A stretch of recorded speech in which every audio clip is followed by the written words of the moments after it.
पूरे गाजी-बाजी के साथ मोदी सरकार को सत्ता से बेदखल करने के लिए बनाया गया इंडिया गठबंधन खत्म होने की कगार पर है। एक के बाद एक सहयोगियों से अलग होने के बाद सबसे बड़े सूबे उत्तर प्रदेश से कुछ उम्मीद बची थी, लेकिन अब यहां भी कांग्रेस और सपा की राह जुदा हो गई है। सपा का कांग्रेस को अपने मन से सीट देने और कांग्रेस को भाव नहीं देने, वहीं कांग्रेस का सपा पर ज्यादा सीटों के लिए दबाव बनाना पूरा खेल बिगाड़ गया। अब लगता है बात नहीं बनने वाली।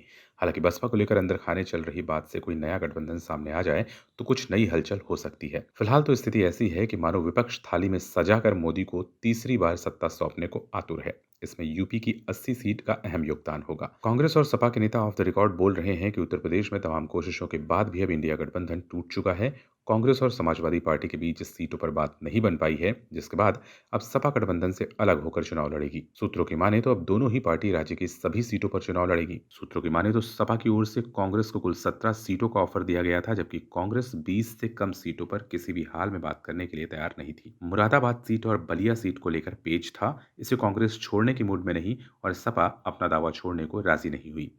सूत्रों के अनुसार सपा की ओर से दिए गए ऑफर में अमेठी, रायबरेली, वाराणसी, अमरोहा, बागपत, सहारनपुर, गौतम बुद्ध नगर, गाजियाबाद, बुलंदशहर, फतेहपुर सीकरी, हाथरस, झांसी, बाराबंकी, कानपुर, सीतापुर, कैसरगंज और महाराजगंज सीट शामिल हैं। लेकिन कुछ सीटें ऐसी भी थीं जिनको लेकर दोनों पार्टियों के बीच मतभेद जारी था।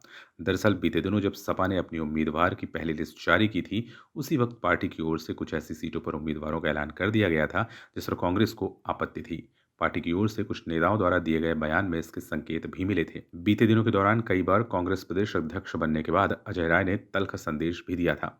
उन्होंने साफ किया था कि हम हर लोकसभा सीट की तैयारी कर रहे हैं। इसके बाद सपा और कांग्रेस खेमे से जमकर बयानबाजी हुई। बात इतनी बढ़ी कि सूत्रों ने यहां तक कहना शुरू कर दिया कि कांग्रेस हाईकमान को हस्तक्षेप करना पड़ा था। हालांकि अभी तक दोनों ही राजनीतिक दलों की ओर से कोई आधिकारिक बयान नहीं जारी किया गया है। फिलहाल इंडिया गठबंधन, जिसे इंडिया अलायंस कहा जाता है, अब खत्म ही समझना चाहिए, क्योंकि एक एक कर इसके बड़े स्तंभ ढह चुके हैं। नीतीश, ममता और कश्मीर की पार्टियों के बाद अब सपा का मिजाज बताता है कि शोर विपक्षी एकता का जो मचाया गया था, वो अब एक तरह से खत्म हो गया है। अब चारों ओर मोदी मोदी मोदी वाला शोर है और इसका माहौल विपक्ष की तरफ से ही बनता दिखाई दे रहा है। अब स्थिति ऐसी है तो भला प्रधानमंत्री मोदी अपनी सभाओं में क्यों न कहें कि विपक्ष के नेता ही एनडीए को 400 पार का नारा दे रहे हैं।